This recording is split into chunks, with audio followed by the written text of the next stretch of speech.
Well, hello again. My name is Sean Smith, and I say hello again because I've been offering these tips and strategies about hybrid blending and fully online learning, particularly with our connection between the home environment and the school environment, a reality that's really shifting with our interactions in blended hybrid and fully online learning.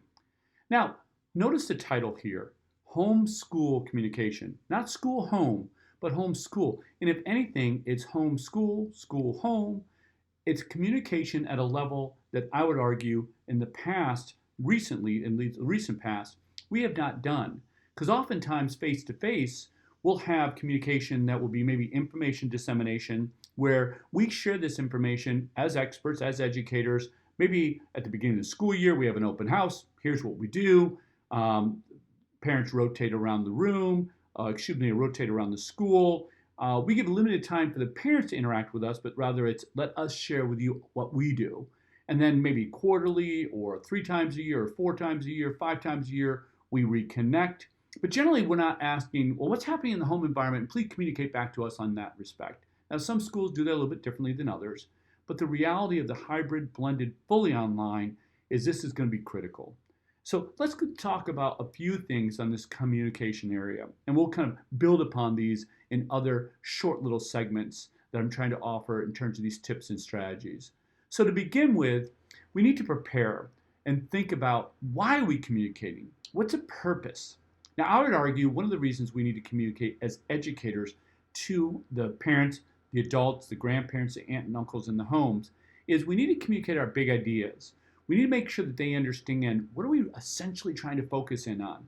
What might you see in that hybrid learning support that we're asking you to facilitate?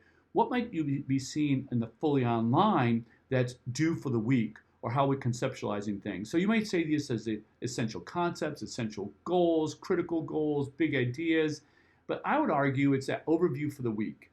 It's the assessments for the week. It's the supports that are going to be necessary, not only for the child that we'll be providing as the educator, but also what we're trying to empower the parents for.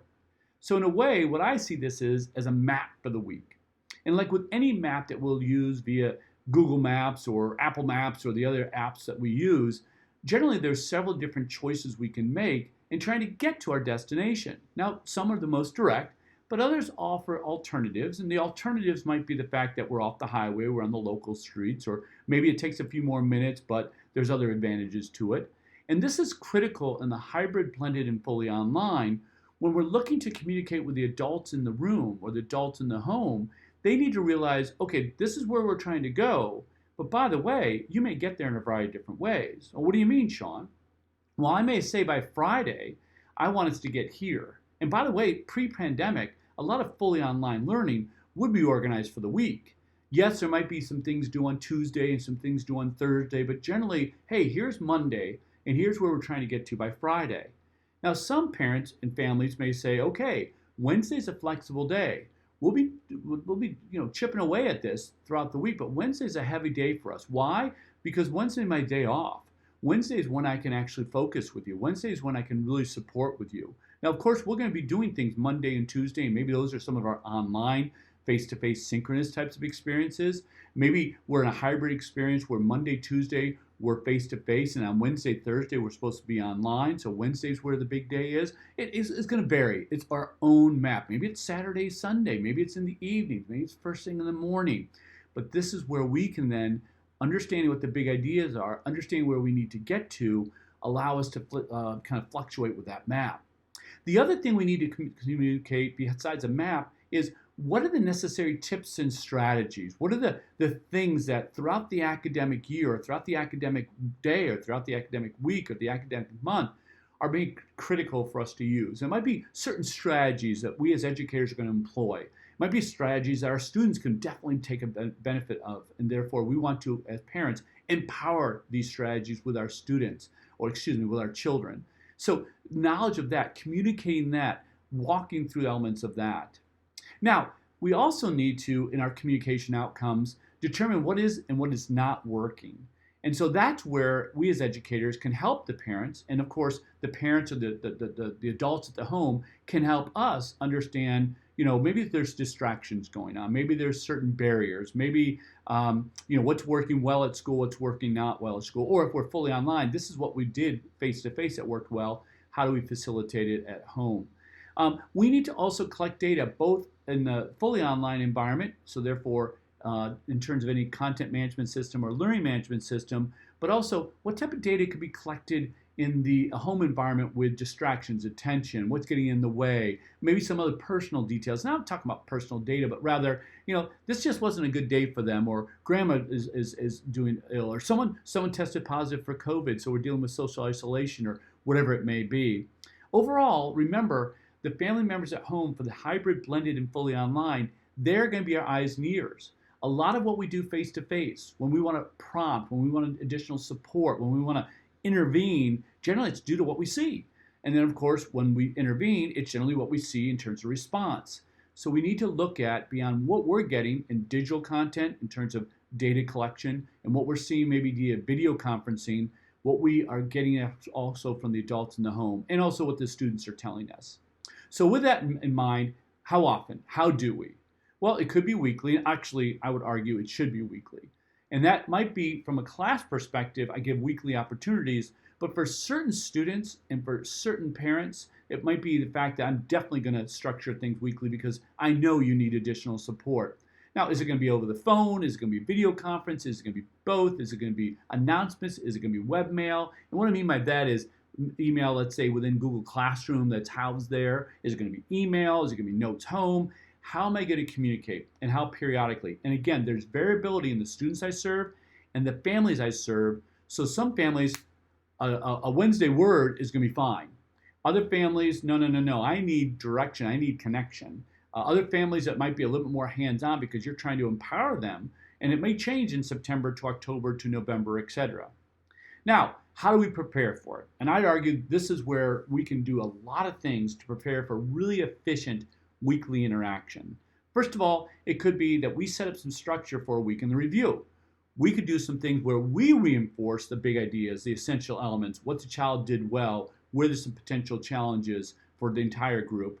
But it also could be that we actually organize things so the adult in the home could say, oh, from a note perspective, this is where they struggled. This is where some barriers were. Oh, this is where the successes were. But we might structure that for the mom or dad or the adult in the home with the child in mind to be able to communicate that back to us. It's not just simply, let's get on a phone call and talk, but it might be, hey, throughout the day, could you take note of this? Could you maybe complete the following? So there's lots of different ways we can structure that. We could structure that through a Google Doc. We could structure that through Google Slides. We could structure that through a quick little form assessment. We could send home a checklist where they kind of check things off, and if they're missing some checks, oh, that's an area that we really need to hone in on our conversation. The things you check, no need to talk about. So it's that type of preparation as educators where we can do better for the individuals that we're serving, both the adult and the child.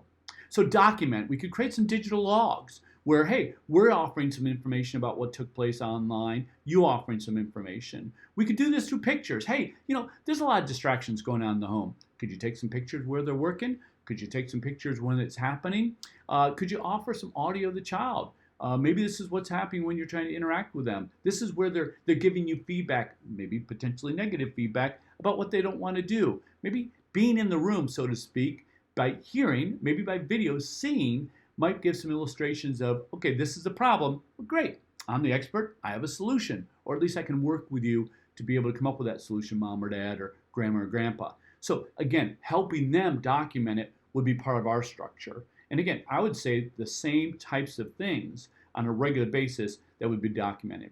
So it could be, like I mentioned, it could be a checklist, it could be a week in the review, it could be a plan for the week ahead, which offers some structure. And, oh, if you're missing this, you're missing that, those would be areas that are helping us identify where the potential of some weaknesses are. And I'm sorry I'm going with the weaknesses, but if we're having success, we're just going to, yay, and reward the success. What we're not trying to do is problem solve where there's challenges to reduce the stress and anxiety on the child and also the adult trying to serve them.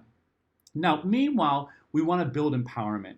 And what I mean by that is some of the things we want to do is we might want to teach a model. So we might want to create some videos, definitely at the beginning of the academic year, but throughout that continue to build upon parent empowerment. So it might be initial, just, hey, these how to get into the learning management system or the content management system that a lot of our schools have been doing now for a while. But it also could be elements of, hey, here are some proven strategies for note taking. Here's some great tools for reading supports. Here's some great general ideas for math supports. But it also could be with the lessons we're modeling, maybe for more of an online or flip type of environment. We're not only presenting that to the child, but we're thinking about the adult that might be watching maybe over the shoulder or watching to better understand what we're asking the child to do. So we create it in a very explicit, very direct model so that the parent can benefit from those same video models. And again, I mentioned problem solving based on the information we collect, but also we're trying to add to the parent toolbox. So it could be planning out, okay, for the month of October, this is what I'm going to try to do on Sundays or Mondays or my Wednesday words or my connection there. I'm going to try to empower the parents in that manner. Now, there's check-ins that we could offer. So as I mentioned before, so we could do this via Google Form. And by the way, Google Forms allows us to do this with images, pictures, video, audio, but also text. And it could be everything from, hey, how's your child feeling today? To, how'd your child do at the end of the day? What did you think? And of course, it could be from the child's perspective as well. Now, it could be daily, it could be every couple days, it could be the days that you do certain types of activities independently. And when you're online with them, you're doing another whole checkout system, so you're good there. So it could be a variety of ways for them to be the eyes and ears and share that information with you.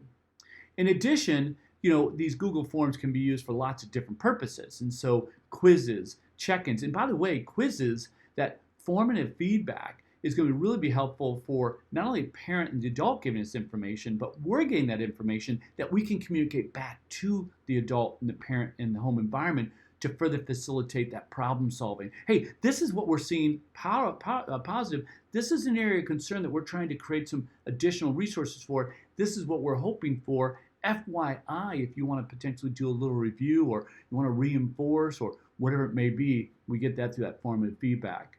And by the way, that bit.ly over here, it's a great, I think it's 81 different ways to use Google Forms. So take a look at that at your leisure. So really neat information.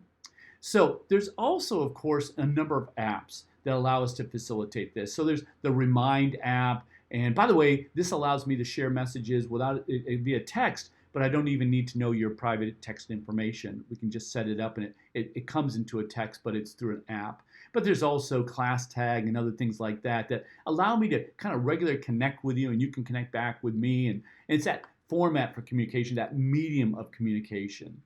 And of course, finally, there's a video conferencing. And I want to emphasize, and if you've listened to me in the past, you've heard me say, prior to the pandemic, most online learning communication was webmail, email. Now, webmail, again, was in the learning management system.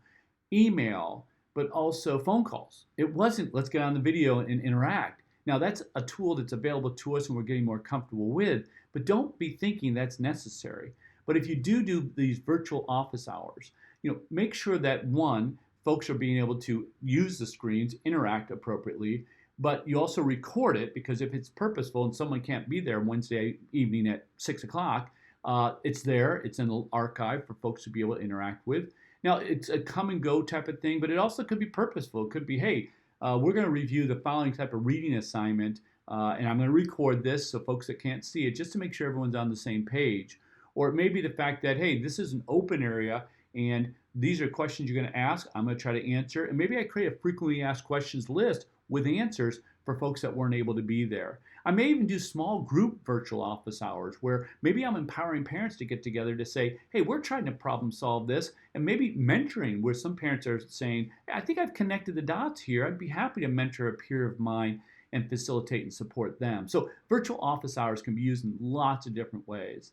All right, so this is a very, very brief overview of thinking about communication, Communication 101, where we're really trying to reinforce what's possible, that connection between home, school, school, home, for the hybrid, blended, and fully online learning experience. Something that's critical in this day and age, something that can really empower the parents at home, the adults at home, not to put on their shoulders, but rather to empower them to further allow for independence with their children, allow for us to be more effective and efficient with what we do, and of course, for the parent to be more effective and efficient in working with their child as they're trying to balance out their life, their other children, work, everything that goes along with it.